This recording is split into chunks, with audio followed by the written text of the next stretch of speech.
tanah kami menciptakan kalian, dan kepada tanah kami akan mengembalikan kalian, dan dari tanah pula kami akan mengeluarkan kalian pada kesempatan yang lain. Quran Surat Toha ayat 55. BPIDS IPB menghadirkan IPB Memorial Park. IPB Memorial Park merupakan salah satu program yang dikembangkan oleh BPIDS dengan tujuan menyediakan lahan pemakaman bagi dosen dan tenaga kependidikan IPB beserta keluarga, dan memudahkan pengurusan jenazah terutama saat pemakaman. IPB Memorial Park memiliki luas 1.404 meter persegi, berlokasi di Kampung Carangpulang, Desa Cangkurawok, dan berjarak kurang lebih 1 km dari kampus IPB Dramaga. IPB Memorial Park terdiri dari lahan wakaf dan kafling makam yang ditawarkan kepada dosen dan pendik IPB. Terdapat 70 kafling wakaf dan 237 kafling makam yang dapat dipesan atau dibeli oleh dosen dan pendik IPB. Kafling yang dapat dipesan atau dibeli berlokasi di Blok A dan Blok B. Untuk lahan wakaf berlokasi di Blok C dan Blok D. IPB Memorial Park menghadirkan taman pemakaman bagi warga IPB.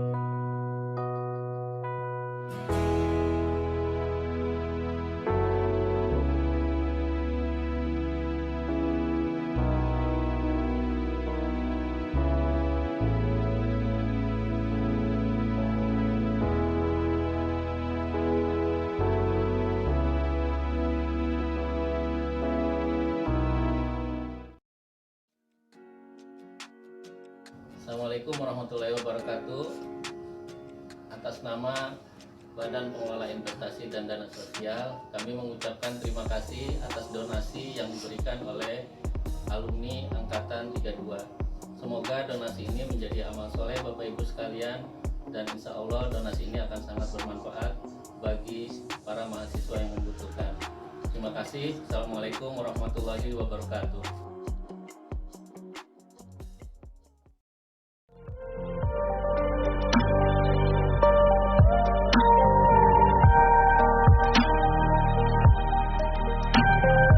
Bismillahirrahmanirrahim. Assalamualaikum warahmatullahi wabarakatuh. Dengan ini saya serahkan wakaf dari mahasiswa PAI IPB Angkatan 57 semester 1 sebagai bentuk wakaf untuk Kalisa IPB, diserahkan kepada BPIDS sebagai pengelola wakaf IPB yang diwakili oleh Bapak Anwar. Baik, Pak Ustadz Salim, Pak Ustadz Purkon, terima kasih atas wakaf yang sudah dihimpun dari para mahasiswa PAI IPB Angkatan 57 semester 1 dan para dosen PAI IPB. Semoga wakaf ini menjadi amal jariah yang pahalanya akan terus mengalir bagi para mahasiswa dan dosen yang sudah berwakaf. Demikian atas nama BPIDS IPB, saya mengucapkan terima kasih. Wassalamualaikum warahmatullahi wabarakatuh. Waalaikumsalam warahmatullahi wabarakatuh.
IPB adalah kampus tercinta kita dengan mahasiswa penerima beasiswa bidik misi terbesar di Indonesia.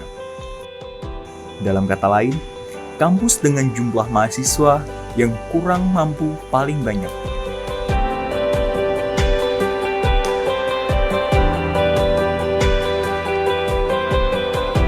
Sebagian dari kita bisa merasakan bagaimana perjuangan kita dalam menyelesaikan pendidikan, terutama soal finansial.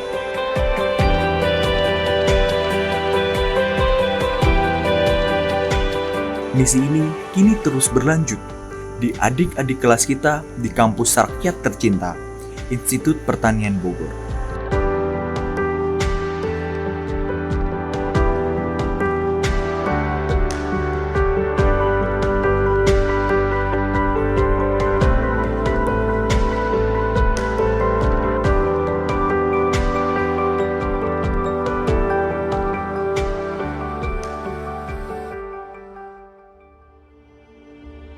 Informasi perkembangan kasus COVID-19 di Indonesia. Data yang dihimpun Satuan Tugas Penanganan COVID-19 hingga hari ini, angka kasus positif COVID-19 di Indonesia terus mengalami penambahan.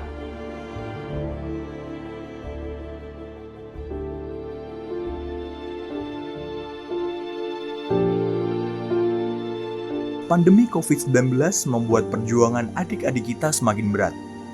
Karena ada di antara mereka yang ditinggalkan orang tua yang wafat karena pandemi. Tidak sedikit juga yang orang tuanya kehilangan pekerjaan serta penghasilan. Melalui Badan Pengkajian Investasi dan Dana Sosial, BPIDS, bantuan akan disalurkan kepada mahasiswa yang membutuhkan.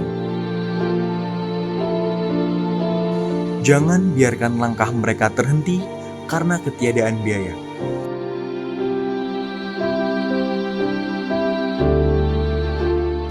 Mari, kita bantu adik-adik kelas kita mewujudkan impian dan cita-cita.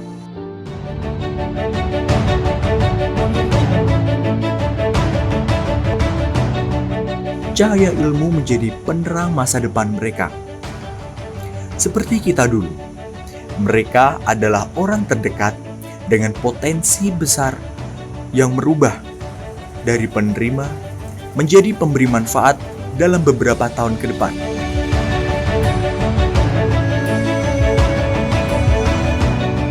Assalamualaikum warahmatullahi wabarakatuh. Kita selalu berusaha untuk mencermati bagaimana dampak pandemi COVID-19 kepada mahasiswa. Oleh karena itu, saya ingin mengajak seluruh sivitas akademika IPB, seluruh alumni IPB untuk berdonasi mengembangkan program 1000 beasiswa untuk mahasiswa IPB agar bisa terus menjalankan studi dengan baik sehingga para mahasiswa tersebut bisa menyelesaikan studi tepat waktu dan kemudian bisa berperan di masyarakat. Assalamualaikum warahmatullahi wabarakatuh. Dan saya yakin IPB akan menjadi pelopor perintis bagi perwakafan yang ada di kampus-kampus yang kita cintai ini. Yakinlah melalui perwakafan apa yang kita berikan bukan untuk satu generasi, one gift for many generation, dan sekaligus kita ingin membeli masa depan dengan harga sekarang. We buy the presence with present values. Selamat berjuang IPB, insya Allah panjenengan sukses semua. Terima kasih.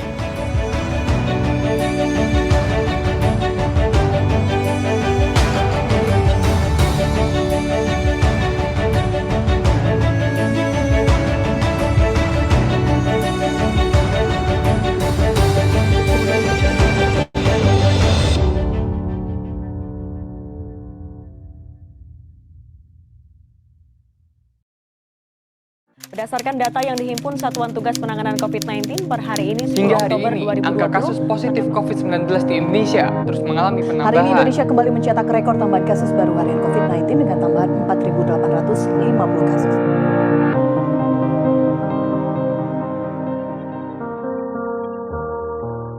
Pandemi COVID-19 berdampak pada ekonomi masyarakat. Banyak masyarakat kehilangan pekerjaan dan penghasilan. sehingga terkendala membiayai pendidikan. Keringanan UKT menjadi tumpuan harapan. Kebijakan dan bantuan sudah diberikan, namun tetap membutuhkan dukungan. Perkuliahan masih tetap berjalan. Tugas akhir tinggal beberapa langkah.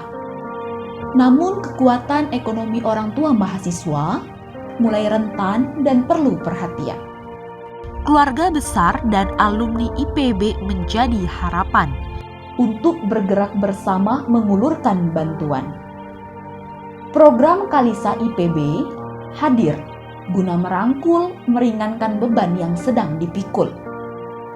Dengan mencari peluang kerjasama, serta meningkatkan kepedulian dan empati pada mahasiswa IPB University. Program wakaf menjadi celah harapan mahasiswa untuk tetap dapat menjaga asa dan menyambung langkah yang hampir terputus.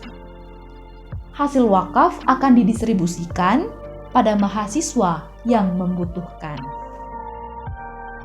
Kehadiran Badan Wakaf dengan program Kalisa saat ini adalah bagian dari upaya kita untuk bisa menjembatani dari alumni yang berkeinginan kuat untuk membantu adik-adiknya di mahasiswa baru sekarang ini dalam kaitannya untuk mendorong sumber pendanaan buat beasiswa dari kalangan alumni khususnya insya Allah dan umumnya dari kalangan masyarakat.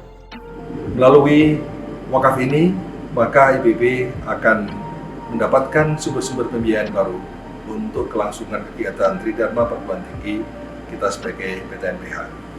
Pada tahun 2020 ini, salah satu program prioritas adalah program Kalisa, yaitu program wakaf untuk bisa mengatasi masalah yang dihadapi oleh para mahasiswa akibat dari pandemi COVID-19. Nah, karena itu, saya mengajak para alumni semua untuk bisa melakukan kegiatan wakaf untuk mensupport kegiatan Kalisa ini. Saya ingin memberikan apresiasi dan sekaligus dorongan bagi IPB untuk mengembangkan dunia perwakafan yang manfaatnya maupun alainya adalah keluarga besar atau siapapun yang akan ditetapkan oleh IPB itu. Dan saya yakin IPB akan menjadi pelopor, perintis bagi perwakafan yang ada di kampus-kampus yang kita cintai ini. Yakinlah, melalui perwakafan, apa yang kita berikan bukan untuk satu generasi, one gift for many generation, dan sekaligus kita ingin membeli masa depan dengan harga sekarang. We buy the presence with present values. Selamat berjuang IPB, insya Allah panjenengan sukses semua. Terima kasih.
Dalam suatu kesempatan, Sa'ad bin Ubadah radhiyallahu anhu bertanya kepada Rasulullah Shallallahu alaihi wasallam, "Wahai Rasulullah, sedekah apa yang paling utama?" Beliau menjawab, "Memberi air." Sahih Abu Daud.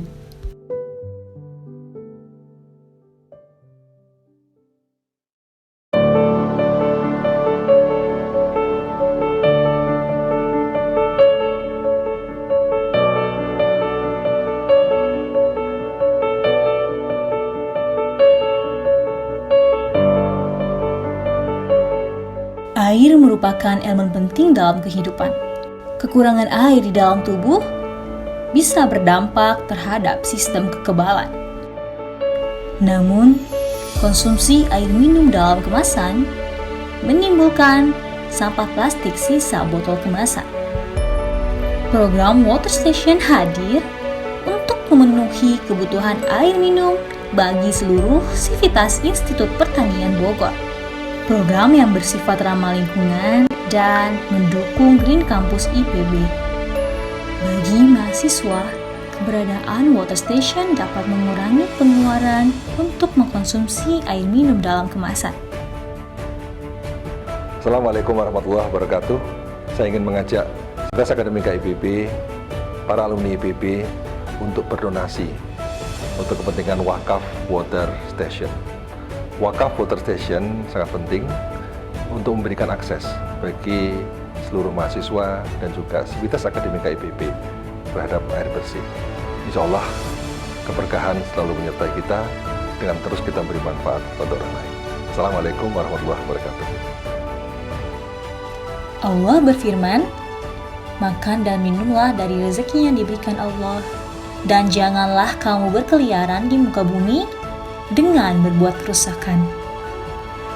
Quran Surat Al-Baqarah ayat 60. Dengan berwakaf pada program water station ini, insya Allah pahala akan mengalir di setiap tetes air yang diminum.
IPB adalah kampus tercinta kita dengan mahasiswa penerima beasiswa bidik misi terbesar di Indonesia. Dalam kata lain, kampus dengan jumlah mahasiswa yang kurang mampu paling banyak.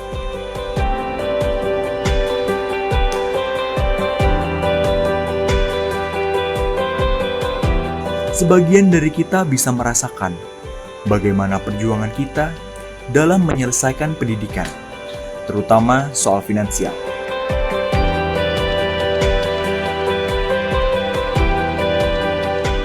Misi ini kini terus berlanjut di adik-adik kelas kita di kampus rakyat tercinta, Institut Pertanian Bogor.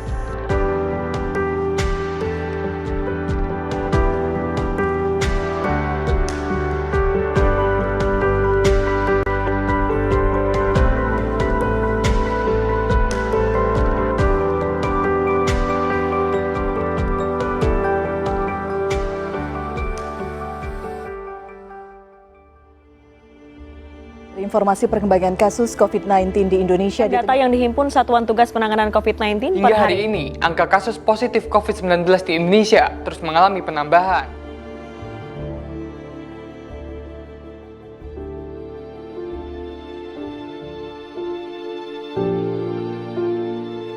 Pandemi COVID-19 membuat perjuangan adik-adik kita semakin berat. Karena ada di antara mereka yang ditinggalkan orang tua yang wafat karena pandemi. Tidak sedikit juga yang orang tuanya kehilangan pekerjaan serta penghasilan. Melalui Badan Pengkajian Investasi dan Dana Sosial, BPIDS, bantuan akan disalurkan kepada mahasiswa yang membutuhkan. Jangan biarkan langkah mereka terhenti karena ketiadaan biaya.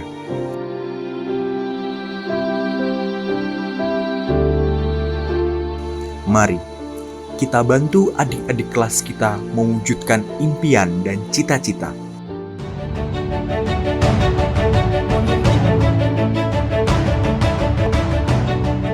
Cahaya ilmu menjadi penerang masa depan mereka. Seperti kita dulu, mereka adalah orang terdekat dengan potensi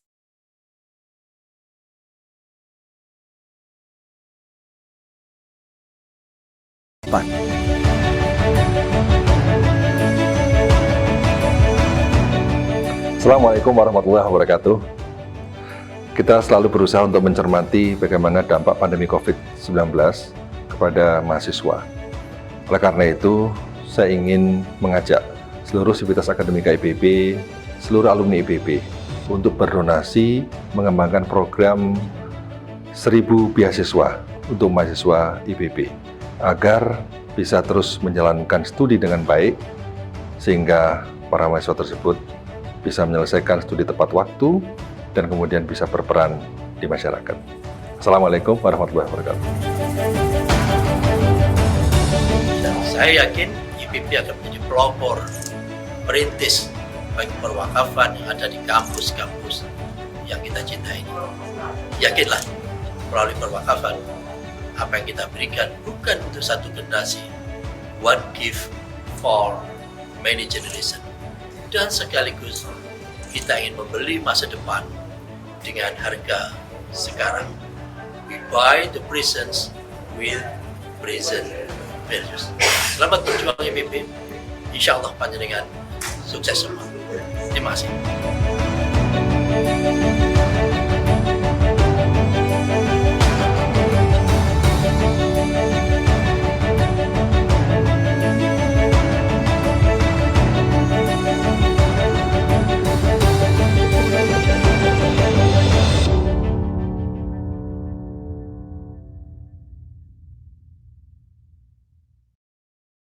Berdasarkan data yang dihimpun Satuan Tugas Penanganan COVID-19 per hari ini, Hingga hari Oktober ini, 2020, angka kasus positif COVID-19 di Indonesia terus mengalami penambahan. Hari ini Indonesia kembali mencetak rekor tambahan kasus baru harian COVID-19 dengan tambahan 4.850 kasus.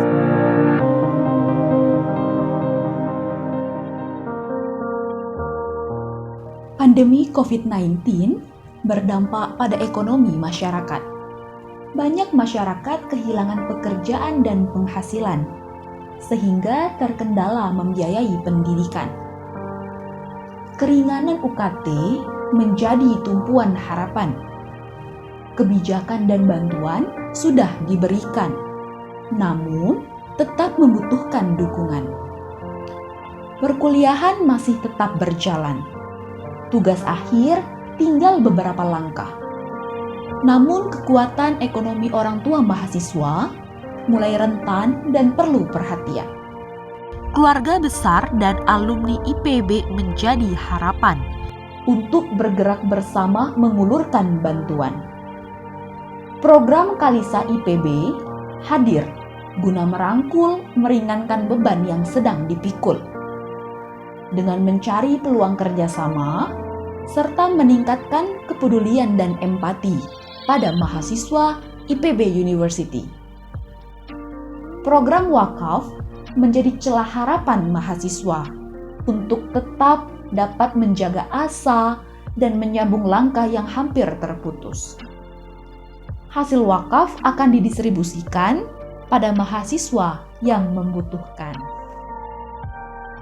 Kehadiran Badan Wakaf dengan program Kalisa saat ini adalah bagian dari upaya kita untuk bisa menjembatani ya, dari alumni yang berkeinginan kuat untuk membantu adik-adiknya di mahasiswa baru sekarang ini dalam kaitannya untuk mendorong sumber pendanaan buat beasiswa dari kalangan alumni khususnya insya Allah dan umumnya dari kalangan masyarakat.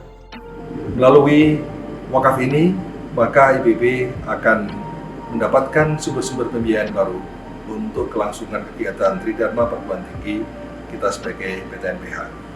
Pada tahun 2020 ini, salah satu program prioritas adalah program Kalisa, yaitu program wakaf untuk bisa mengatasi masalah yang dihadapi oleh para mahasiswa akibat dari pandemi COVID-19. Nah, karena itu, saya mengajak para alumni semua untuk bisa melakukan kegiatan wakaf untuk mensupport kegiatan Kalisa ini. Saya ingin memberikan apresiasi dan sekaligus dorongan bagi IPB untuk mengembangkan dunia perwakafan yang manfaatnya maupun alainya adalah keluarga besar atau siapapun yang akan ditetapkan oleh IPB itu.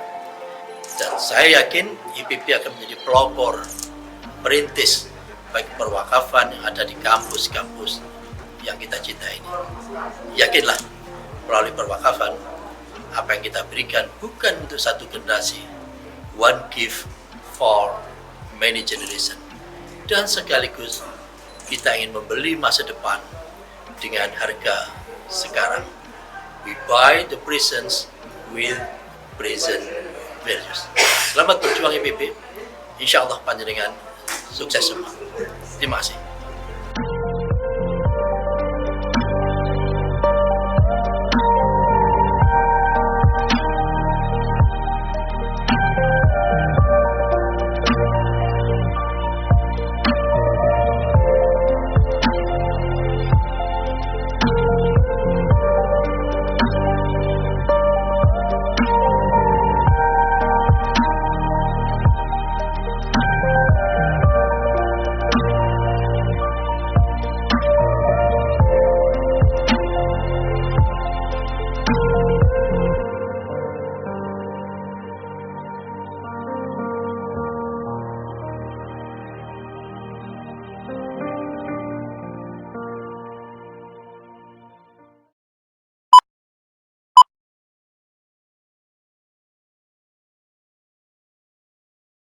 Assalamualaikum Mas Tony, Pak Iman.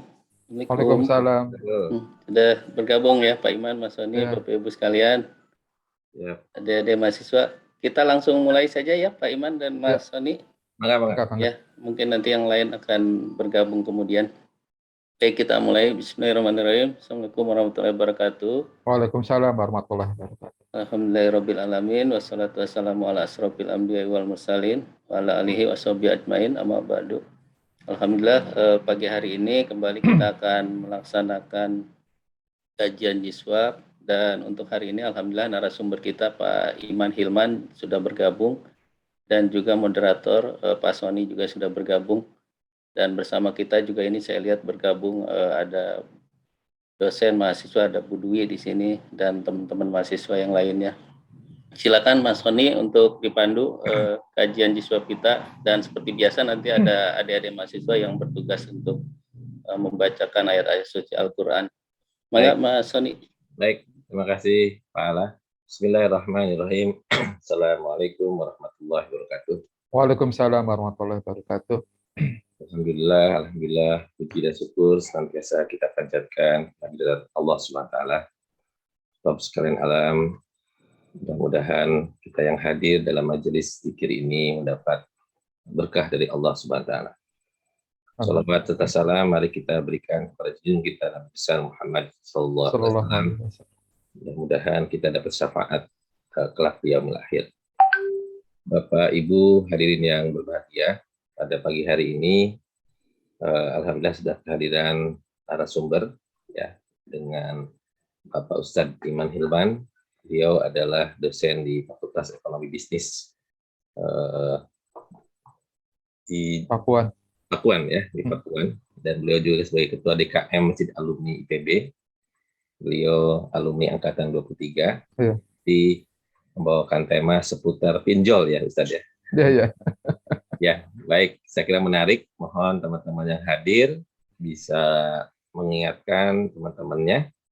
Nah, nanti yang bertanya dapat hadiah nih, karena Budur menanyakan katanya belum ada hadiah. Nanti saya kasih hadiah. Karena ini hari Jumat, hadiahnya nanti saya kasih 3 botol madu. Nah, ya, bagi 3 orang penanya terbaik. Ya. Baik, sebelum nanti ke Ustadz Iman Hilman, kepada para mahasiswa yang bertugas, kami persilahkan untuk membacakan Al-Quran dan terjemahnya. Saya persilahkan.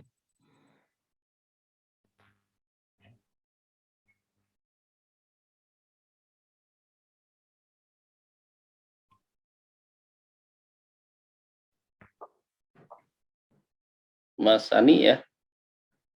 Nama Sani ini.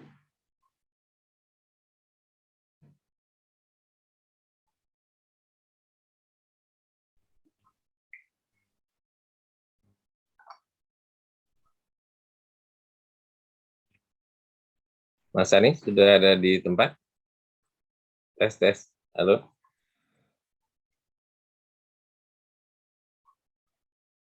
Halo Mas Sani?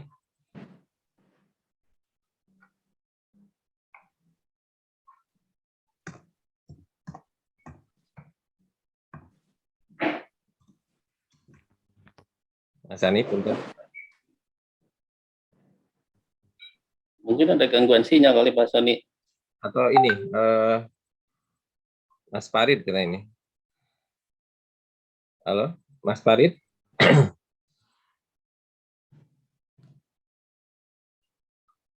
Mas Farid bisa mendengar suara saya?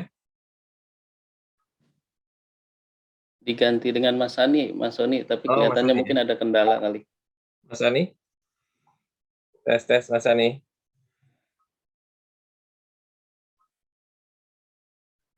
Mas Sani Ditya.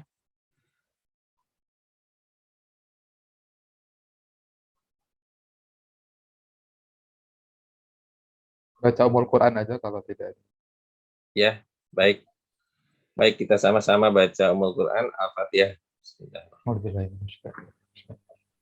Alhamdulillah rabbil alamin. Iyyaka na'budu wa iyyaka nasta'in. Shiratal ladzina an'amta 'alaihim ghairil maghdubi 'alaihim. Baik, terima kasih para jamaah yang dimuliakan oleh Allah. PPIDS seperti biasa setiap Jumat melakukan kajian jiswab. Jadi ini rutin setiap Jumat dengan materi-materi seputar keislaman, dan pada pagi hari ini Ustadz Iman Hilman akan menyampaikan tema seputar pinjol ya. Jadi Islam menjawab fenomena pinjol. Kurang lebih sekitar 45 menit Pak Ustadz Iman ya. Jadi ada diskusi. Kami persilakan Ustadz, monggo. Ya. Bismillahirrahmanirrahim. Assalamualaikum warahmatullahi wabarakatuh.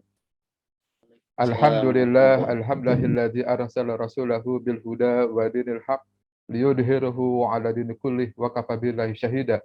Asyhadu an la ilaha illallah wahdahu la syarikalah wa asyhadu anna Muhammadan abduhu wa rasuluh la nabiyya ba'dah, amma ba'du. Iwafillah rimakullah, alhamdulillah wa syukurillah. Mari kita panjatkan puji syukur kehadirat Allah Subhanahu wa taala karena pagi ini kita dibangunkan kembali oleh Allah, diberi kesempatan untuk bisa menikmati ibadah dan hidup pada hari Jumat ini. Semoga Allah selalu memberi kekuatan, kesehatan, kemudahan dan kelancaran dalam menjalankan kewajiban kita sebagai hamba Allah. Shalawat salam semoga Allah limpahkan kepada uswatun hasanah kita Nabi besar Muhammad Sallallahu Alaihi Wasallam, serta keluarganya, para sahabatnya dan umatnya hingga akhir zaman.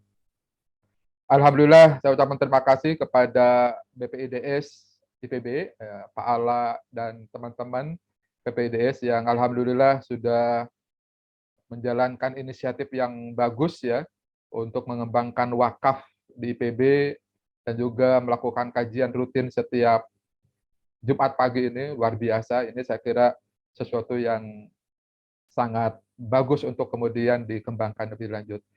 Iwafillah, izinkan saya share screen.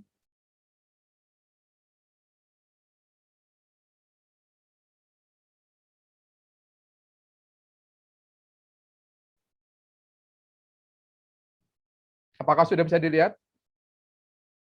Sudah, Pak Ustadz. Baik.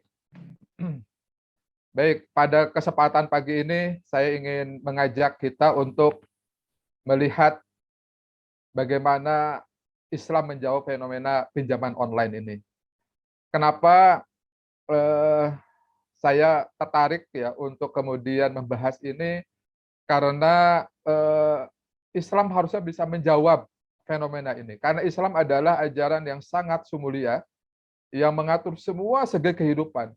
Tidak ada satupun persoalan kehidupan yang tidak bisa dijawab oleh Islam.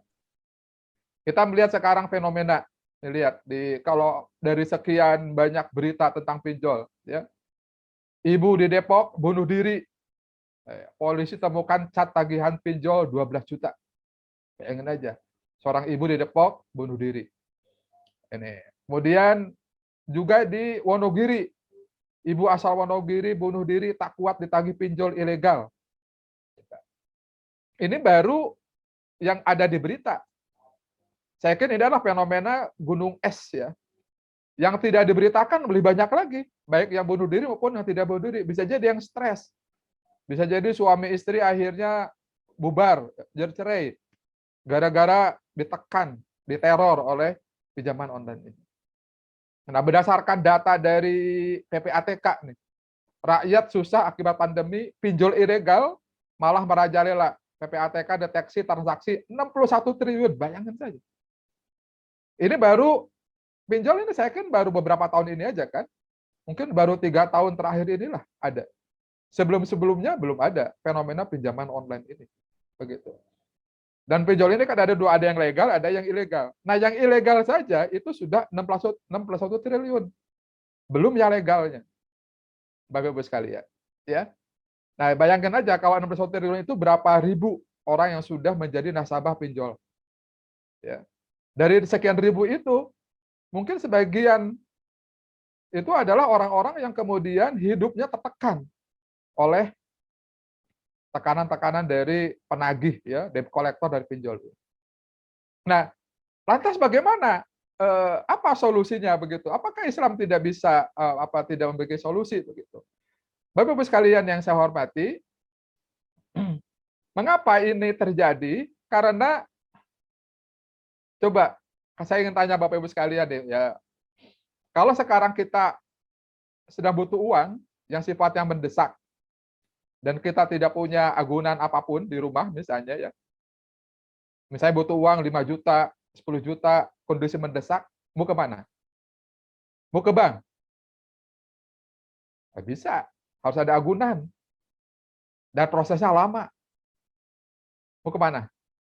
Ke koperasi kalau kita anggota koperasi. Mau kemana lagi? Ke tetangga. Mungkin kalau 100.000, 200.000 bisa pinjam. Kalau 5 juta, 10 juta, begitu. Ke keluarga, malu, apalagi sering pinjam, begitu ya. Kemana? Ke kantor, belum ada pinjaman dari kantor. Nggak ada mekanismenya. Ke lembaga zakat, itu adalah uang zakat. Dan sudah ada programnya. Jadi Bapak-Ibu sekalian, di satu sisi kita tidak bisa menyalahkan mereka yang pinjam ke online. Karena tidak ada alternatif lain. Ketika ada orang butuh, kemana coba pinjamnya?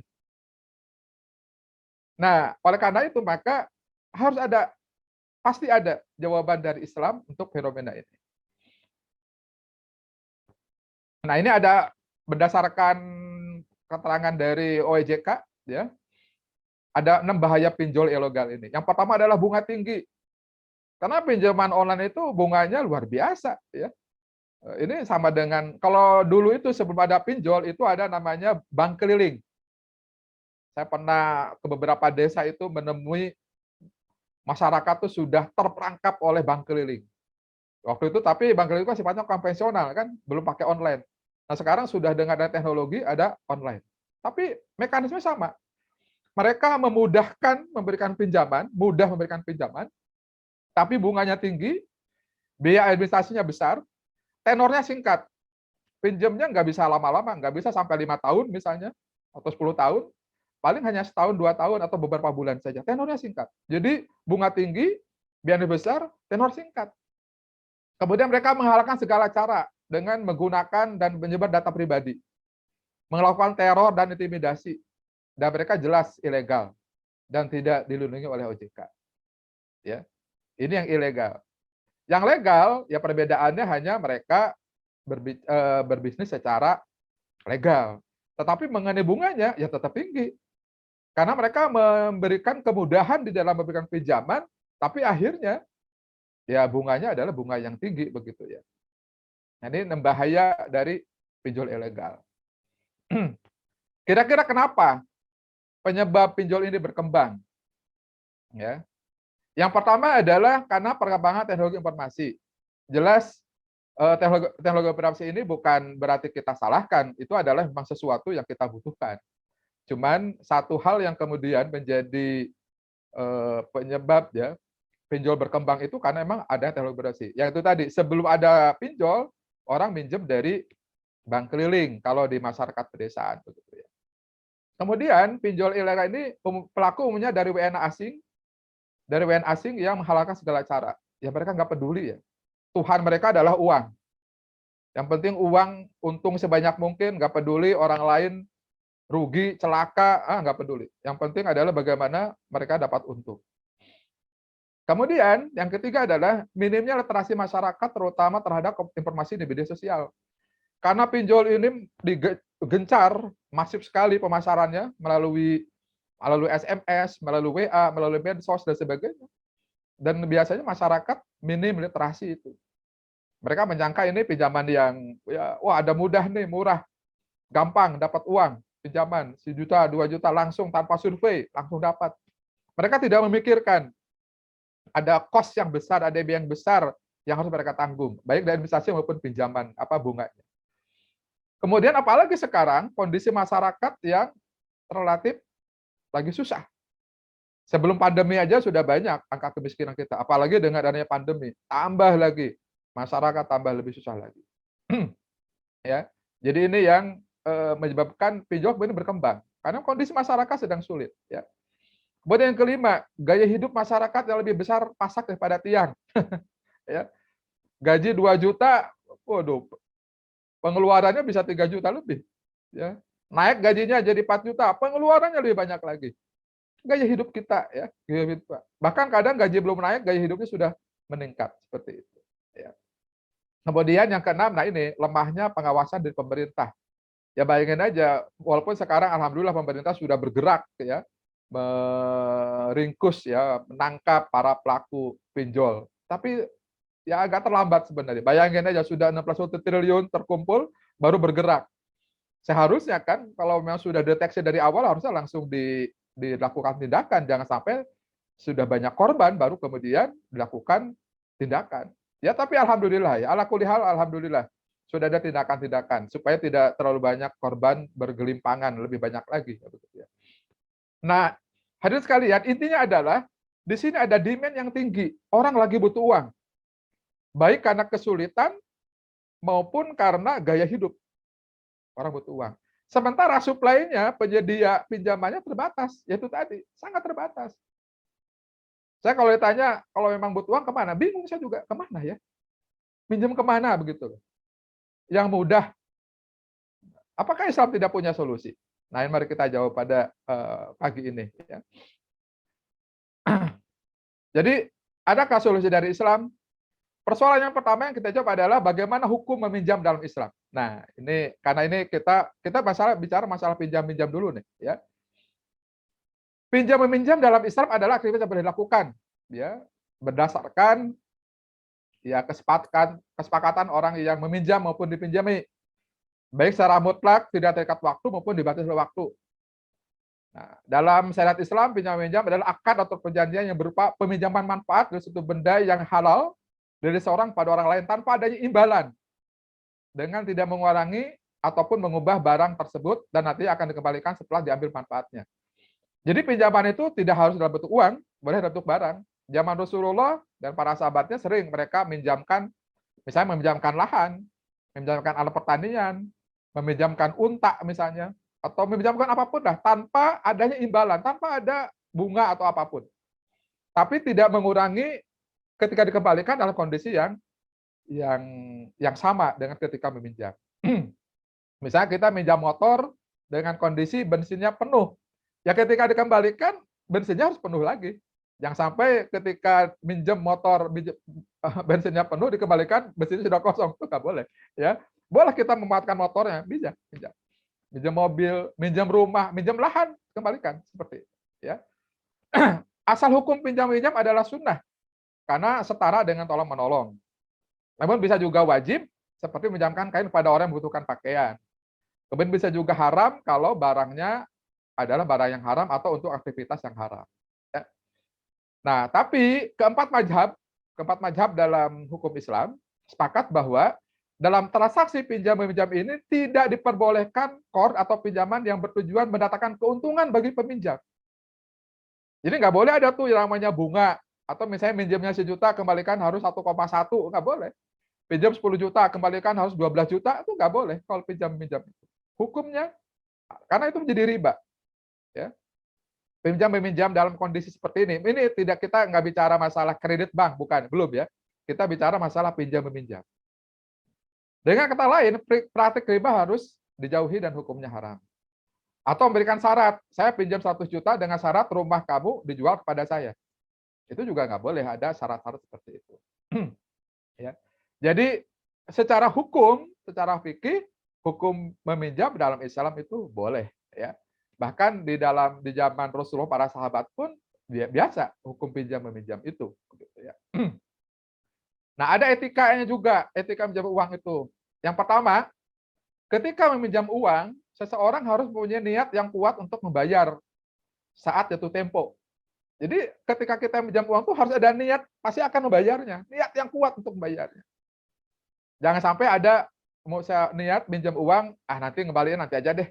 Kalau ada uang kita kembaliin, kalau enggak ya udah. Nggak bisa, harus ada niat yang kuat. Ini sebagaimana hadis dari Abu Hurairah radhiyallahu anhu, barang siapa yang ambil harta manusia atau berutang dengan niat ingin melunasinya, Allah akan melunasinya. Dan barang siapa yang berutang dengan niat ingin merugikannya, Allah akan membinasakannya. Ya. Jadi harus ada niat yang kuat, Allah akan memudahkan kita di dalam melunasi pinjaman kita. Tapi kalau niatnya sudah jelek, ya Allah akan membinasakannya. Kedua, dalam menjalankan transaksi utang piutang dengan nominal cukup banyak, misalnya, sebaiknya menghadirkan saksi atau ditulis dengan tanda tangan kedua belah pihak yang bertujuan menghindari perselisihan antara dua pihak. Jadi kalau nilainya besar, itu harus, kalau bisa ya memang ada saksinya, ada tertulis, supaya tidak ada masalah di kemudian hari. Dan harus jelas, ini pinjamin apa. Contoh begini, kita ada seseorang, si A, minjam ke si B uang 10 juta. Tapi si B ini nggak punya uang, dia mau minjemin dalam bentuk emas, 10 gram. Nah, ketika emasnya diberikan, kemudian dijual emas itu oleh si peminjam kan, karena dia butuh uangnya. Ketika beberapa bulan kemudian dikembalikan, harga emasnya sudah meningkat. Yang awalnya 1 gram 1 juta, sekarang misalnya 1 gram 1,5 juta. Timbul masalah. Dikembalikan dalam bentuk uang, nggak jadi emas 10 gram. Tapi dikembalikan dalam bentuk emas, si peminjam rugi. Saya dulu minjem 10 juta, kok jadi kembalikan 15 juta. Nah, itu harus jelas akad di awal. Kalau minjemnya uang, kembalikan uang. Minjemnya emas, kembalikan emas. Seperti itu. Itu nanti fikih ya, fikih sembuhyang. Tapi ini harus jelas, ada akad yang jelas. Kemudian apabila sudah pada waktu jatuh tempo dan punya harta di luar persediaan makanan pokok dan diri keluarganya, maka utang harus dibayarkan sesuai prinsip Nabi bahwa menunda utang bagi orang yang mampu merupakan kezoliman. Jadi kalau kita sudah punya uang untuk bayar utang, kemudian kita tunda-tunda, bahkan nggak dibayar, itu zolim. Kata Rasul itu kezoliman. Jadi misalnya hari ini kita harus sudah bayar utang nih, jatuh tempo, dan uangnya ada, tapi kita tunda-tunda, itu kezoliman menurut Rasulullah SAW. Jadi harus kita bayarkan ketika jatuh tempo. Keempat, jika sudah jatuh tempo tapi belum dibayar dan pemberi utang mencekal, itu boleh yang mencekal, maksudnya mencekal itu nggak boleh kemana-mana. Itu harus nurut tuh sama si pemberi utang. Ini etika-etika di dalam Islam ketika meminjam uang. Nah, tapi dalam kesempatan ini saya ingin fokus kepada solusi. Ada 2 solusi. Ada solusi individual, ada solusi kelembagaan. Solusi individual itu ada bagi masyarakat, sasaran pinjol maupun masyarakat yang mampu. Nah, sekarang kita lihat bagaimana solusi bagi masyarakat yang sasaran.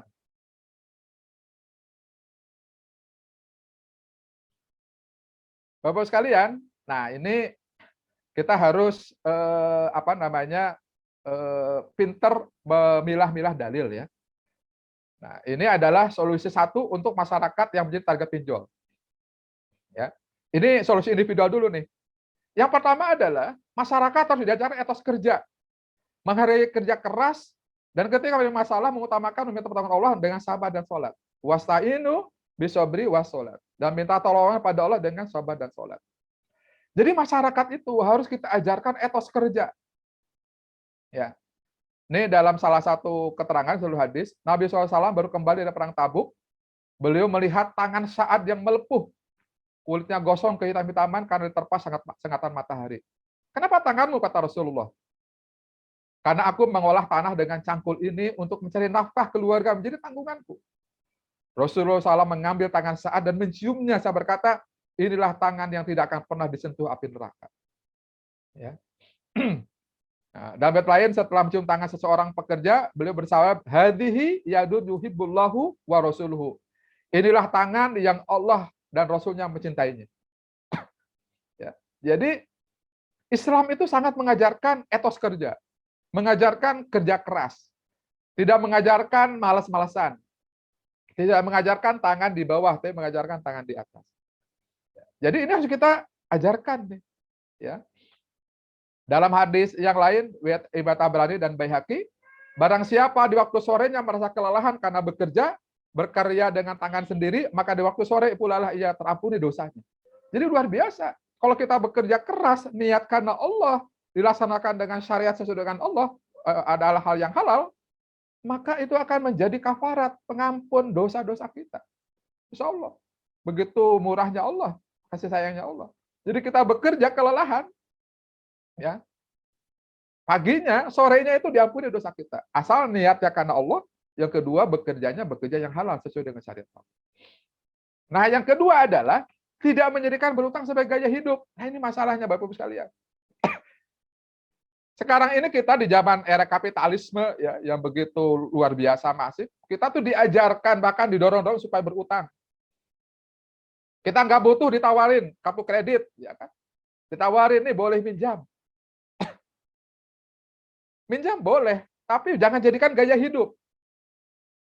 Ya, jangan dijadikan berutang itu menjadi gaya hidup. Ya. Meminjam hanya langkah terakhir, langkah darurat, dan tidak meminjam kepada rentenir. Jadi meminjam itu hanya menjadi langkah terakhir, langkah darurat. Kalau bisa kita bekerja, ya dapat uang. Ketika tidak bisa, lebih baik ya minta bantuan, ya, meminjam itu langkah terakhir. Tapi minjam pun bukan kepada rentenir, nah, tidak kepada orang yang berbunga tinggi, apalagi pinjaman online seperti itu. Jadi ini solusi individual untuk yang masyarakat yang memang peminjam ya, yang memang target dari pinjaman online. Jadi kita harus ajarkan itu, didik mereka bagaimana punya etos kerja, ya. Kalaupun ada sesuatu, minta tolongnya kepada Allah, pada makhluk itu syariatnya, tapi harus hakikatnya pada Allah. Yang kedua, tidak menjadikan berutang sebagai gaya hidup. Kalaupun minjam itu langkah terakhir dan tidak pinjam kepada rentenir. Pinjaman online adalah rentenir, jelas. Ya. Sesungguhnya Allah Ta'ala senang melihat hambanya yang lelah karena bekerja keras dalam mencari rezeki yang halal. Dalil-dalil yang lain. Nah, bagaimana? Nah, ini Bapak-Ibu sekalian, ketika masyarakat sudah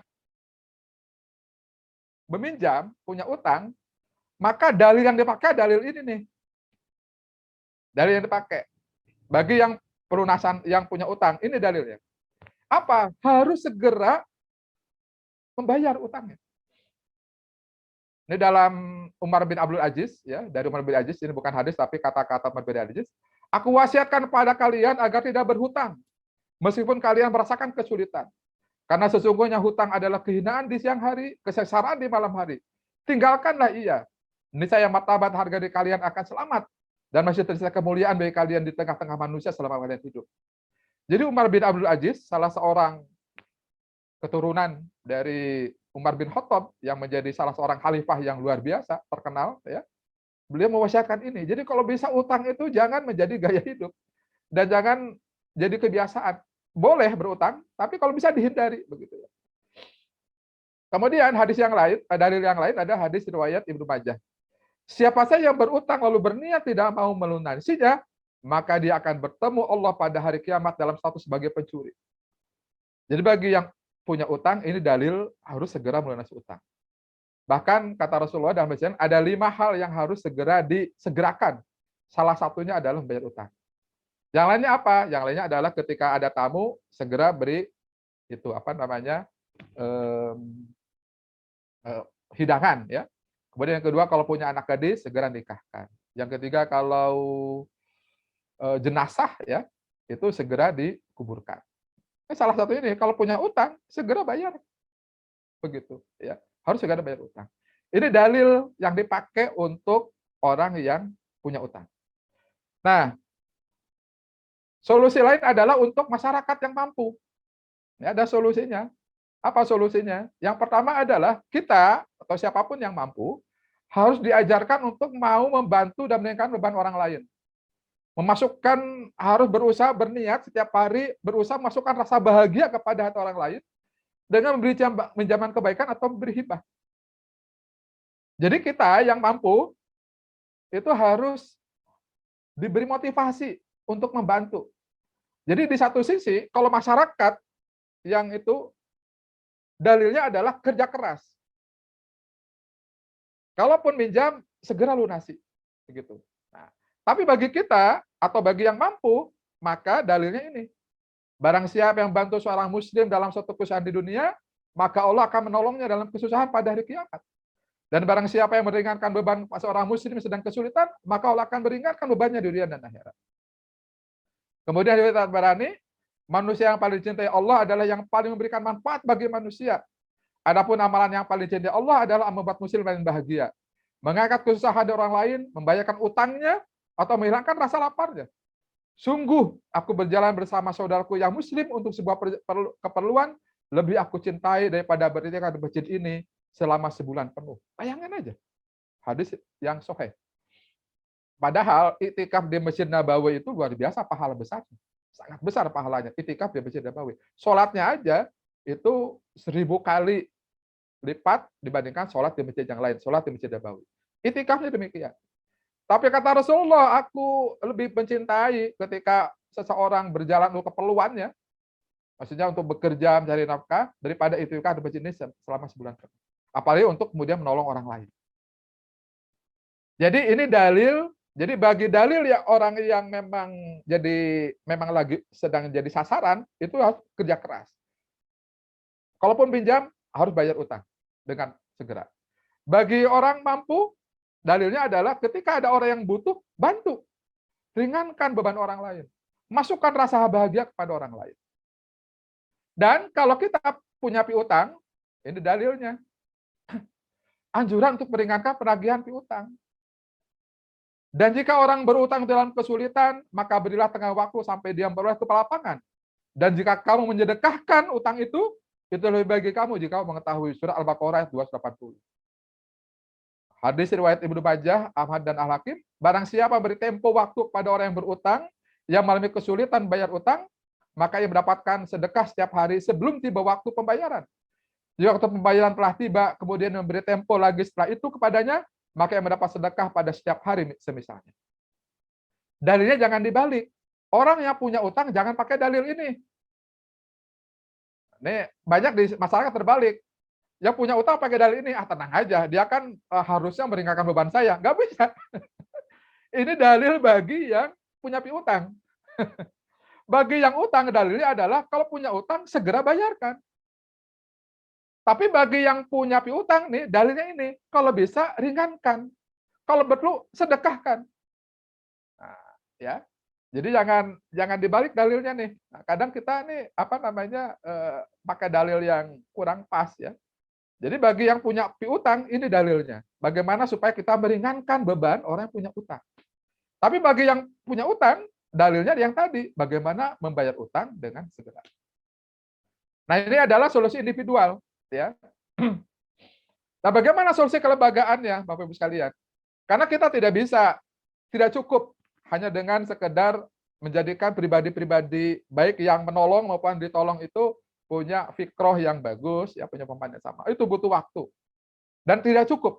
Harus ada solusi kelembagaan. Nah, apa solusinya adalah yang pertama adalah harus ada instrumennya. Ya, kita sebenarnya sudah sangat banyak ya. Ada instrumen zakat jelas untuk keuangannya. Ada instrumen infak dan sedekah. Nah ini, yang ingin saya tekan ini adalah instrumen qardul hasan atau pinjaman kebaikan. Nah ini Bapak Ibu sekalian, instrumen yang belum banyak dikembangkan di masyarakat kita. Yaitu qardul hasan, pinjaman kebaikan. Kalau zakat sudah banyak, lembaga ambil zakat, badan ambil zakat. Infak sedekah juga banyak. Tapi pinjaman kebaikan ada enggak? Saya ingin tanya, sudah ada belum? lembaga yang memberikan pinjaman kebaikan. Pinjaman tanpa bunga. Ada nggak di Indonesia? Kalaupun ada masih sedikit. Di Bogor ini, saya ingin tanya, ada nggak kalau orang mau butuh pinjaman kebaikan itu kemana? Kemana kalau mau pinjaman kebaikan? Qardul Hasan. Lembaganya ya, bukan perorangan. Ada nggak? Harusnya ada. Tapi saya belum melihat. Minimal saya belum ketemu. Mudah-mudahan ada. Seharusnya lembaganya bisa BAZ atau LAZ, lembaga berzakat, harusnya bisa memberikan pinjaman kebaikan. Dari mana? Dari infak sodakohnya. Kalau zakat nggak bisa dipinjemin, zakat tuh harus diberikan kepada mustahik. Ya. Tapi infak sodakoh bisa menjadi pinjaman kebaikan. Cuman sekarang kalau saya datang ke lembaga zakat, BAZ atau pinjam, mereka belum punya instrumen, ya bingung. Pinjamnya bagaimana ya? Masjid, biasanya dana uang masjid kan banyak tuh, puluhan juta, bahkan ratusan juta. Harusnya itu bisa dipinjamkan juga. Tapi sekarang itu masyarakat tuh kalau ada orang pinjam uang ke masjid itu jadi berita, waduh, dia pinjam uang ke masjid. Seolah-olah haram uang masjid itu dipinjamkan kepada orang yang butuhkan. Uang masjid itu milik umat. Harus digunakan untuk kepentingan umat, bukannya untuk operasional masjid. Harusnya bisa. Lembaga pendidikan, IPB, kalau ada mahasiswa, nah sekarang sudah ada Kalisa, lembaga wakaf ya, mengembangkan wakaf untuk beasiswanya jelas banyak. Ya, baik untuk pembayaran UKT maupun untuk living cost. Tapi kalau ada mahasiswa yang butuh di luar itu, kemana? Atau guru, atau tenaga pendidik. Mohon maaf, tenaga pendidikan tidak semuanya gajinya gede-gede ya. Ketika dia butuh uang, kemana? Kalau koperasi badan usaha, ada bunganya. Atau ada biayanya begitu. Komunitas atau lembaga sosial lain harusnya punya. Sumber keuangannya dari mana? Bisa dari zakat, kalau untuk bukan pinjaman ya, artinya kalau untuk bantuan zakat, infak sedekah dan wakaf produktif. Nah, ini kita bahas wakaf produktif nanti. Tapi tentu kalau untuk pinjaman kebaikan tentu tidak bisa pakai zakat, tapi bisa untuk infak maupun wakaf produktif. Nah, sampaikan apa itu Qardul Hasan? Karena ini instrumen yang seharusnya bisa kita kembangkan untuk menjawab solusi untuk orang-orang yang terkena pinjol tadi. Qardul Hasan itu adalah pemberian harta kepada orang lain yang dapat ditagih atau diminta kembali, atau dengan kata lain meminjam tanpa mengharapkan imbalan. Jadi minjam 1 juta, kembalikan 1 juta. Minjam 2 juta, kembalikan 2 juta. Nggak ada biaya apapun. Qardul Hasan adalah pinjaman bebas bunga untuk membiayai proyek kesejahteraan atau kebutuhan jangka pendek. Peminjam hanya diharuskan membayar uang yang dipinjam, namun dia dapat membayar lebih sebagai bentuk hargaan. Boleh lebih, tapi bukan kewajiban. Misalnya, dia minjam 1 juta, setelah lunas, Pak, ini saya mau infak 50.000, 2.000, silakan. Tapi tidak boleh ditentukan dan tidak boleh diwajibkan. Kalau diwajibkan atau ditentukan itu jadi bunga. Akad Qardul Hasan adalah akad pinjaman dana dengan ketentuan bahwa peminjam wajib mengembalikan pokok pinjaman yang diterimanya, baik secara sekaligus maupun cicilan. Jadi boleh sekaligus, misalnya pinjam 1 juta, sekaligus bayar 1 juta, atau dicicil. 100.000 selama 10 kali, silahkan. Nah ini Bapak sekalian, saya kira ini instrumen Qardul Hasan yang harus dikembangkan oleh lembaga-lembaga, institusi-institusi untuk bisa menjadi alternatif. Jangan sampai orang terjebak dengan pinjaman online. Persoalannya siapa yang mau memulai? Gitu. Siapa yang mau mengembangkan ini? Begitu ya. Nah, kadang orang bertanya isu kolektabilitas. Pak, oke, saya pinjemin nih 5 juta. Kalau nggak kembali bagaimana? Bagaimana cara ini kan pinjaman. Harus dikembalikan dong. Isu kolektabilitas bagaimana? Nah, memang Bapak Ibu sekalian, selalu ada potensi pinjaman yang tidak terbayar. Jangankan Qardul Hasan, pinjaman bank saja, pinjaman bank yang sudah diikat dengan akad di depan notaris, kemudian ada agunan, banyak macetnya kok. Apalagi pinjaman kebaikan. Selalu memang ada potensi. Tapi jangan sampai gara-gara itu kemudian kita tidak mengembangkan instrumen Qardul Hasan ini, begitu ya. Karena justru insya Allah ini lebih aman. Pertama, untuk minimalisir pinjaman, ini memang akan menjadi isu kolektabilitas itu kalau kita dengan masyarakat umum. Tapi sebenarnya bisa diaplikasikan pada lingkungan terkecil. Misalnya, pada instansi pemerintah atau perusahaan swasta, di mana cicilan pinjaman dapat dilakukan dengan memotong gaji, itu aman. Misalnya gini, ada karyawan, ya, pinjam 1 juta. Oke. Nah, kembaliinnya 10 bulan dengan cara kan bisa dipotong dengan gaji. Aman. Baik di pemerintah maupun swasta. Ini jangan sampai begini Bapak sekalian. Oh, kan ada koperasi. Koperasi itu adalah badan usaha. Bagaimanapun juga, walaupun sifatnya kekeluargaan, tapi badan usaha. Harus ada untungnya. Kan tidak lucu. Ada orang pinjam uang karena butuh untuk kesehatan, pinjam 1 juta harus mengembalikan 1,2. Dari mana dasarnya? Mengembalikan 1,2 kepada koperasi. Kecuali kalau untuk konsumtif atau untuk usaha, ya. Pinjaman ada bagi hasil misalnya kalau syariah. Atau ada bunganya silakan. Tapi kalau pinjaman untuk sesuatu yang sifatnya darurat, untuk biaya pendidikan, untuk kesehatan, atau misalnya tiba-tiba kena bencana rumahnya roboh, masa pinjam ke koperasi harus ada pengembaliannya? Apa harus ada bunganya? Tidak manusiawi begitu. Ya, nggak bisa. Tapi koperasi nggak salah, namanya koperasi badan usaha. Jadi walaupun dia anggota koperasi, ya, kalau emang ada seperti itu harusnya pinjamannya tanpa bunga. Dengan cara apa? Yaitu tadi harus ada skema di mana dia minjam. Jadi kecuali kalau pinjamnya untuk beli motor, ya itu lain lagi.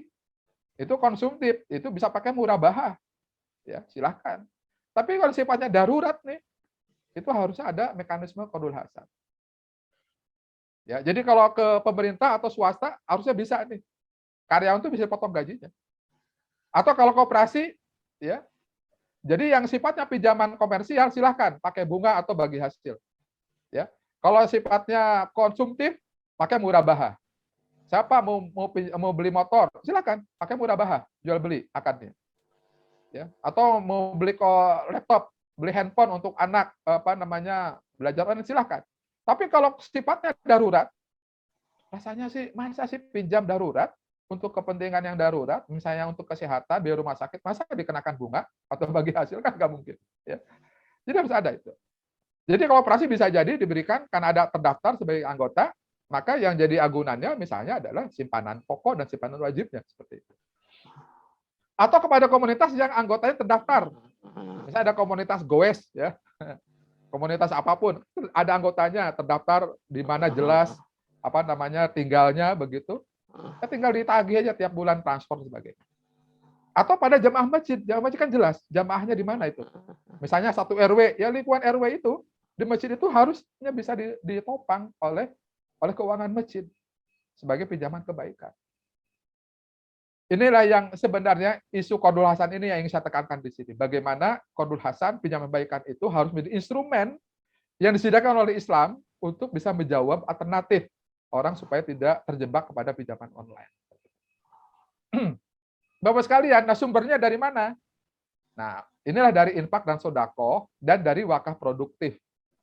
Infak dan sodako orang sudah paham, ya, sudah populer. Tapi wakaf produktif ini yang belum populer. Nah, alhamdulillah sekarang di BP ada BPIDS, ada program Kalisa. Nah, saya kira ini harus dikembangkan nih. Wakaf produktif adalah sebuah skema pengelolaan donasi wakaf dari umat, yaitu dengan memproduktifkan donasi tersebut hingga mampu menghasilkan surplus yang berkelanjutan. Donasi wakaf dapat berupa benda bergerak, dapat seperti uang atau logam mulia, maupun benda tidak bergerak seperti tanah dan bangunan. Surplusnya inilah yang menjadi sumber dana abadi pembiayaan kebutuhan umat. Nah, itu bisa dijadikan untuk sumber qardul hasan. Misalnya IPB, insya Allah kan sudah punya niat nih Pak Ala dengan mengembangkan wakaf sawah, ya. Sawah, baik sawah untuk pendidikan maupun sawah produktif hasilnya. Jadi sawahnya memang dalam wakafnya dalam bentuk sawah, tapi hasil dari sawah itu yang kemudian dijadikan wakaf produktif. Bisa untuk kepentingan ini, Pak Ala. Ya. Rasulullah dan para sahabatnya, wah sudah luar biasa wakaf produktif ini. Bahkan kalau kita datang ke Mekah atau Madinah itu masih ada tuh wakaf dari Sayyidina Utsman bin Affan sampai saat ini, bayangin aja.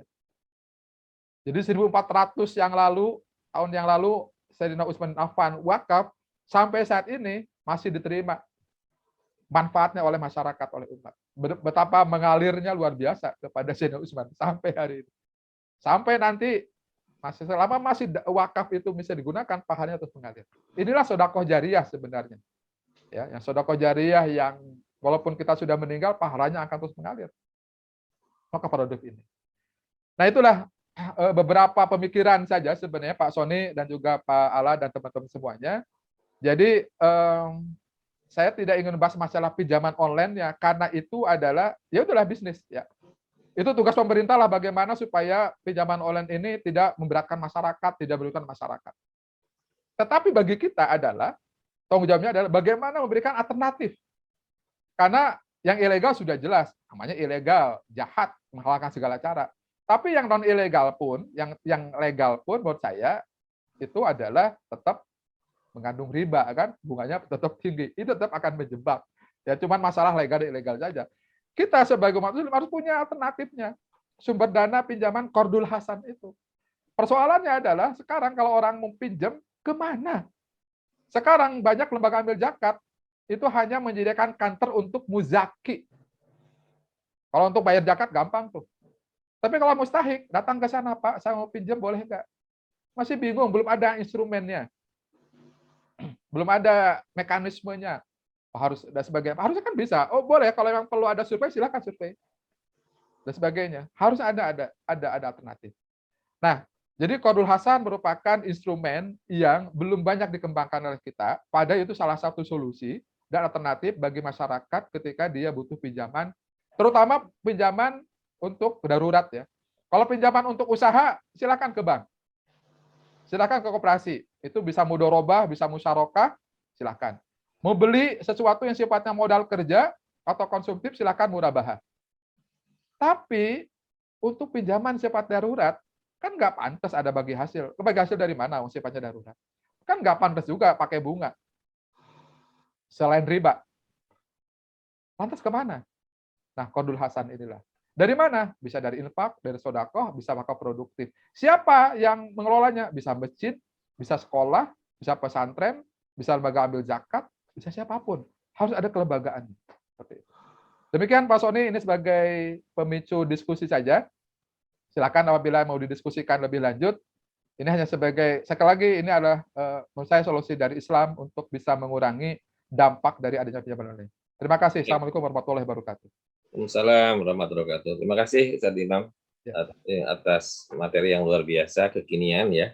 Bagaimana Islam menyikapi kaitannya dengan merebaknya pinjaman online. Ternyata dari hadis dan juga Al-Quran sudah banyak mitigasinya ya, terutama kaitannya dengan strategi-strategi untuk menghadapi hal-hal yang darurat begitu ya.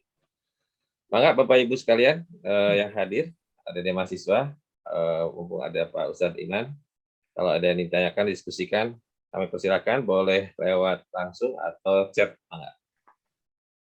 Silakan.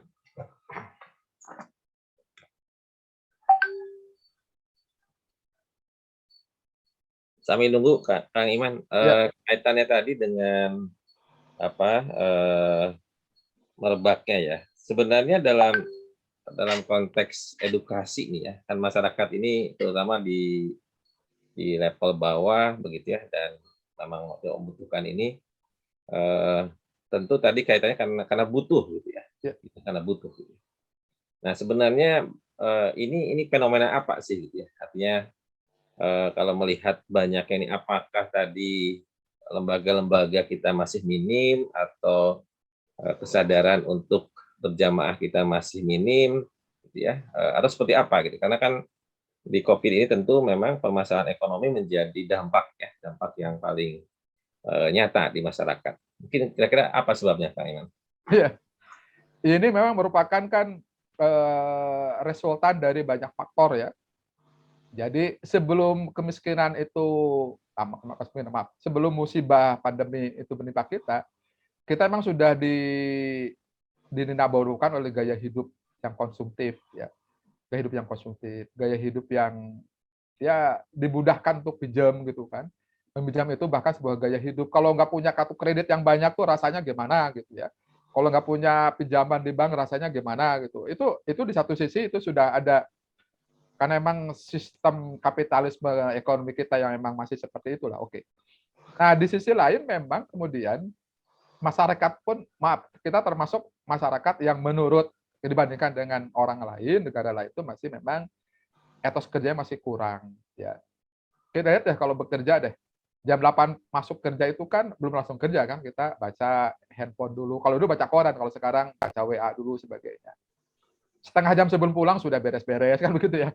Jadi memang etos kerja kita memang kurang dibandingkan dengan orang-orang dari Asia Timur misalnya, dari Cina, Taiwan, Korea, Jepang yang etos kerjanya lebih tinggi. Nah, jadi ada banyak faktor. Oleh karena itu maka saya kira harus ada memang yang sifatnya kultural, ya tadi bagaimana menghadirkan etos kerja yang sangat tinggi begitu ya. Dan saya kira Islam itu sudah sangat mengajarkan. Bayangkan begitu banyak dalilnya Rasul, para sahabatnya itu begitu nggak pernah lah kelihatan malas atau duduk-duduk. Bahkan Sayyidina Umar itu pernah mengusir orang yang diam saja di masjid berdoa minta rezeki. Jadi dia datang di masjid minta kata Umar, kalau ingin rezeki datang ke pasar, jualan di pasar. Bukan berarti dilarang berdoa. Berdoa itu boleh, tapi nggak mungkin Allah itu menurunkan rezeki tiba-tiba misalnya di masjid. Diam saja, nggak bisa. Kecuali Siti Maryam yang dapat memang suguhan langsung dari Allah. Tapi itu adalah di luar tidak berlaku umum ya. Bagi kita ya syariatnya adalah bekerja seperti itu. Nah, jadi harus ada memang secara culture, secara kulturalnya kita harus ada merubah mindset orang, paradigma orang tentang etos kerja. Yang kedua, jangan dijadikan minjam berutang itu menjadi gaya hidup. Itu memang harus. Nah, itu. Yang kedua memang ya secara struktural kelembagaannya. Masjid-masjid kita itu jangan dijadikan hanya sebagai tempat ibadah ibadah mahdoh saja, tapi juga menjadi ibadah ghairul mahdoh, muamalahnya. Bagaimana pengurus masjid itu tidak hanya konsen dengan ibadah yang ramai di masjid, tapi bagian konsen dengan tetangga masjid yang kelaparan, tetangga masjid yang anaknya terputus sekolah karena tidak punya biaya. Harus konsen itu. Uang masjid gunakan. Jangan hanya untuk kepentingan operasional, numpuk begitu. Sementara tetangga masjidnya tidak bisa sekolah dan tidak bisa makan. Nggak bisa seperti itu. Nah, ini harus ada mekanisme, harus ada instrumennya. Nah, oleh karena itu maka pengurus masjid, pengelola pesantren, lembaga-lembaga itu harus mengembangkan instrumen yang bisa menyediakan itu. Sehingga nanti ketika ada masyarakat yang butuh, alternatif pertamanya kalau memang dia mustahik, ya zakatnya keluarin. Tapi kalau tidak ada uang zakat, bisa menggunakan. Karena kan pinjaman kodolasan itu bagusnya adalah uang itu kalau kita dihibahkan 1 juta, habis kan. Tapi kalau pinjaman kebaikan kan uangnya muter. Yang bisa menerima manfaat dari uang 1 juta itu beberapa orang. Karena uangnya dikembalikan tanpa bunga. Ya, seperti itu. Jadi ada mekanisme di mana uang masjid juga nggak hilang sebenarnya. Misalnya uangnya ada ratusan juta, 10 juta di-keep untuk menjadikan pinjaman kebaikan itu. Itu yang diputar pada masyarakat. Itu seperti itu. Percayalah, rezeki itu seperti pipa, Pak. Kalau dari pipa satunya di stop, nggak mau keluar, nggak akan ada uang masuk lagi. Ini pun akan tersendat. Tapi ketika pipa ini dibuka, uang mengalir, akan ada uang masuk lagi, rezeki akan masuk seperti itu. Jadi percayalah, saya di Masjid Alumni, mohon maaf Pak, karena di tempat pusat bisnis dan pusat keramaian banyak musafir yang datang, mengaku kehabisan uang, kehilangan uang dan sebagainya. Ya kita tidak bisa, takut nipu nih, udah kita nggak bisa ngecek dari foto, yang penting lihat KTP-nya benar sebagainya, kasih. Ya.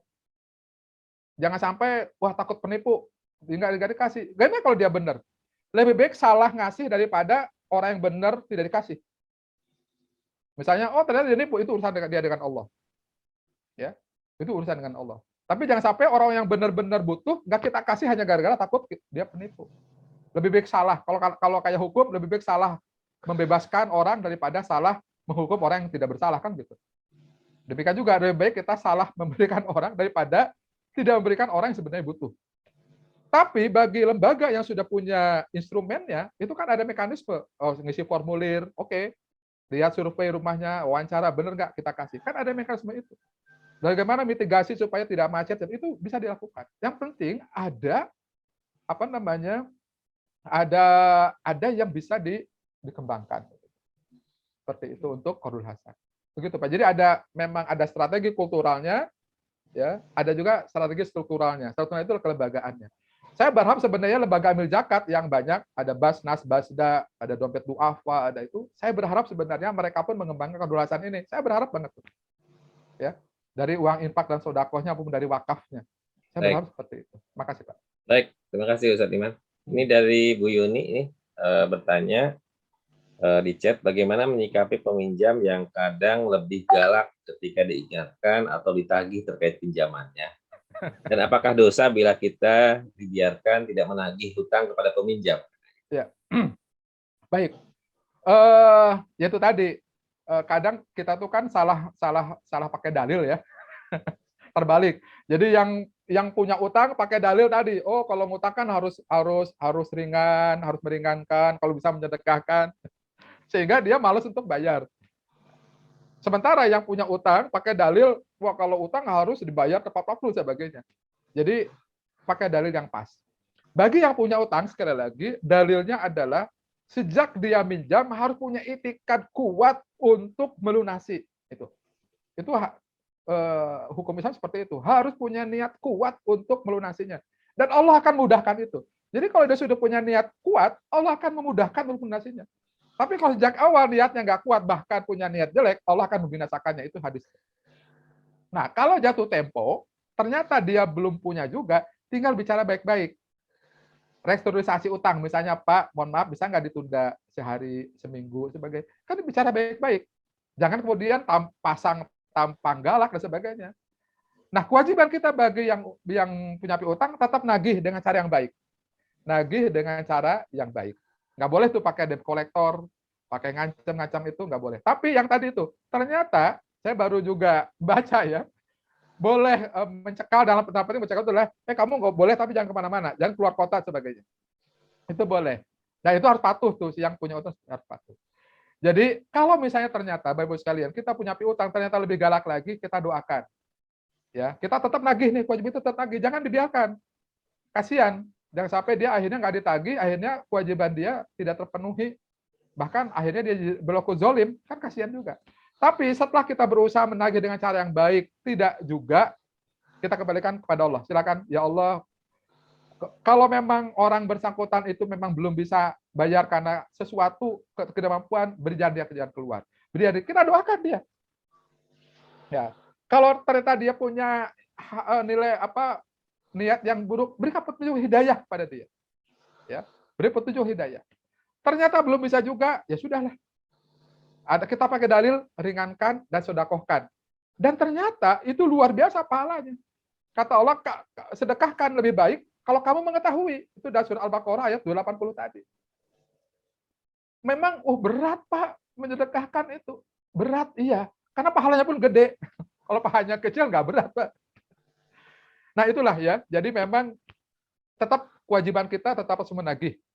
Itu juga untuk membantu mereka untuk tidak melakukan kezoliman bagi yang punya utang itu. Tagih dengan cara yang baik, dengan cara yang baik. Ya. Nah kalau misalnya ternyata tidak bisa, ya sudah kita serahkan pada Allah. Kalau kita memang ikhlas, ridho, ya kita sedekahkan, insya Allah pahalanya jauh lebih besar. Atau kalau minimal membantu restrukturisasi, oke kita beri tunda lagi atau cicilan kita ringankan lagi seperti itu. Wallahu a'lam.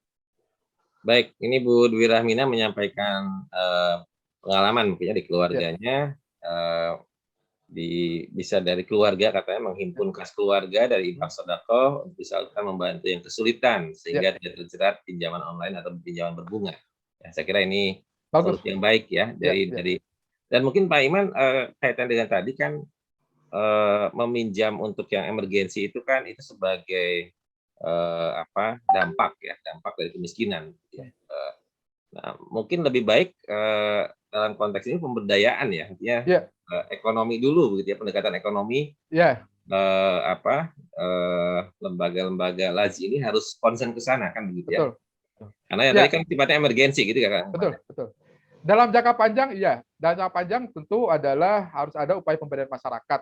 Ya, walaupun pemberdayaan masyarakat itu tugas dari semuanya. Pemerintah punya kewajiban, masyarakat juga punya kewajiban. Apalagi lembaga zakat yang diberi amanah untuk mengelola uang, saya kira hampir semua lembaga zakat sudah melakukan itu ya, pemberdayaan. Cuma memang itu tadi potensi zakat kita kan masih sangat sedikit ya dibandingkan dengan yang terkumpul masih sedikit dibandingkan potensinya. Jadi sebenarnya kalau kemudian kesadaran zakat, infak, sedekah, wakaf ini ditingkatkan, saya kira ini menjadi solusi ya. Walaupun demikian sekali lagi tidak semua solusi itu bisa diberikan dengan satu langkah. Jadi ada mitigasinya. Ketika yang pemberdayaan juga belum berhasil, atau tetap masih ada masyarakat yang butuh segera, ya sebenarnya pinjaman itu juga alternatif kedua. Ada pertama adalah memang hibah ya, dari zakat, dari pasar ya kasih gitu. Cuman kan tidak semuanya juga dengan solusi itu. Bisa dengan solusi pinjaman, kebaikan. Ketika apalagi kalau memang mereka sebenarnya punya kemampuan untuk membalikan. Misalnya kan banyak orang yang dia tidak punya aset lancar gitu loh, tidak likuid. Butuh hari ini misalnya, atau butuh besok, ya kan nggak mungkin lagi ngurus ke bank, ngurus ke sebagainya, nggak bisa. Nah, itu menjadi solusi. Sebenarnya dia bisa membalikan. Nah, diberi waktu kan begitu. Tidak selalu karena kemiskinan yang betul-betul, tapi bisa juga banyak orang kaya yang sebenarnya secara ini kaya, tapi dia butuh mendesak karena tidak punya uang kas yang bisa kita menjadi solusi juga. Ini tadi maaf terlewat di awal nih dari Mbak Yulpit nih, Afi Syariah. Apakah di Masjid Al-Umi sudah ada Fadlul Hasan katanya? Nah, ini yang mau kita kembangkan. Jadi selama ini baru berlaku hanya untuk karyawan masjid ya. Kalau untuk karyawan masjid, karena kita punya karyawan sekitar 15 orang, itu kita berikan pinjaman kebaikan, tapi dari kas ya. Nah, untuk jamaah kita belum pinjaman karena ya itu tadi kita kasih aja, karena kita kan nggak mungkin jamaahnya cair ya. Kalau Masjid Al-Umi kan jamaahnya dari berbagai wilayah, bukan dari masyarakat sekitar. Nah, itu kita kalau ketika ada butuh kita berikan, baik dari uang zakat maupun dari infak sedekah, karena kita juga punya UPZ, dari pengembangan zakat bisa dari UPZ, tapi dari kas masjid. Itu tadi pokoknya pakai. Nah, tapi kita akan mengembangkan, mudah-mudahan tahun ini kami akan namanya Baitul Mal. Salah satu produk Baitul Mal itu akan kita kembangkan Qardul Hasan. Terutama untuk masyarakat sekitar Baranang Siang. Di sana kan banyak karyawan tuh. Banyak karyawan, baik karyawan yang ada di botani, karyawan di hotel sekitar, karyawan banyak pedagang-pedagang kecil yang itu juga sudah tetap di sana, itu akan kita coba kembangkan Qardul Hasan. Insya Allah tahun ini kita kembangkan. Baik. Ya, melalui dana dari Baitul Mal. Siap. Ini satu lagi nih dari Agracita 23. Apakah baik bila sebelum kita meminjamkan kepada tetangga untuk urusan bukan konsumtif tanpa bunga, kita mensurvei dahulu bagaimana perilaku pinjam-meminjam yang bersangkutan katanya? Iya. Boleh. Itu sebagai salah satu pertimbangan ya, untuk kemudian menjamin bahwa bahwa dia akan punya itikat baik untuk balikan. Tetapi rasa menolong itu harus lebih tinggi daripada rasa waspada kita. Itu maksud saya. Survei boleh, tapi keinginan itikat baik untuk menolong itu harus lebih tinggi daripada kehati-hatian kita. Artinya begini, ketika dia memang butuh, dan kita yakin dia butuh, udahlah. Nomor satu adalah kita nolong dulu. Bahwa ternyata dia tadi akhirnya nggak bisa itu, ada alternatif terakhir adalah kita sedekahkan, dan itu pahala jauh lebih besar. Allah akan mengganti 700 kali lipat bahkan lebih. Insya Allah. Siap. Ya. Terima kasih Ustaz Iman. Bagi 4 orang yang sudah bertanya, silakan nanti WA ke Ana dan nanti akan mendapatkan hadiah madu ya. Mudah-mudahan meningkatkan imun selama COVID ini ya. Baik Ustaz Iman, terima kasih nih atas ilmu yang diberikan karena sudah jam 8. Mudah-mudahan tadi kita bisa sama-sama ya membangun terus program-program berjamaah ya dengan mengawal dari masjid ya salah satunya, dan insya Allah kita terus peduli kepada lingkungan sekitar kita ya, karena itu bagian dari tugas kita ya. Kemiskinan mendekat kepada kekufuran, maka mari kita sama-sama gunakan zakat, infak, sedekah ya lewat lembaga-lembaga yang ada yang bisa kita optimalkan, dan ingatkan juga teman-teman kita karena itu bagian dari tugas kita berjamaah itu seperti itu ya. Baik, sekali lagi terima kasih. Mari kita tutup kajian. Oh ya, satu hal lagi sebelum tutup. Mangga.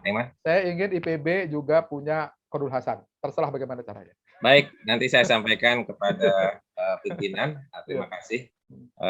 Kita ketemu lagi minggu depan. Mari kita tutup dengan doa kifaratul majelis. Subhanakallahumma wa bihamdika asyhadu an la ilaha illa anta astaghfiruka wa atubu ilaik. Baik. Terima kasih semuanya. Saya tutup. Assalamualaikum warahmatullahi wabarakatuh.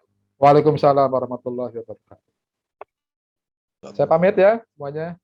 Ya, terima kasih Pak Iman. Ya, sama-sama. Terima kasih Pak Ala, Pak Suni. Terima kasih. Terima kasih Pak Tia. Terima kasih semuanya. Assalamualaikum.